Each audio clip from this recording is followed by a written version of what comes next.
গ্রামের নাম ছিল চরনগর। নদীর পাড়ে ছোট্ট একটা গ্রাম।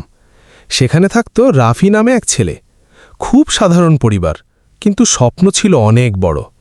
রাফির একটা পুরনো সাইকেল ছিল, আর সেই সাইকেল নিয়েই সে প্রতিদিন নদীর পাড়ে যেত। একদিন বিকেলে আকাশে কালো মেঘ জমেছিল।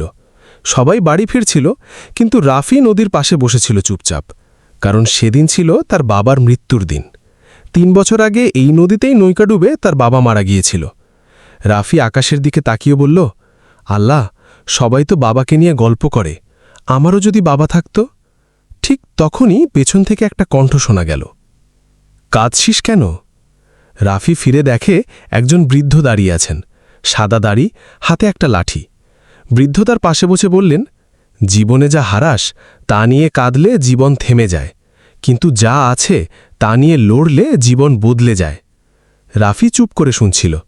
বৃদ্ধ আবার বললেন, তোর বাবার স্বপ্ন কি ছিল জানিস? রাফি মাথা নিচু করে বলল, আমাকে মানুষ বানানো।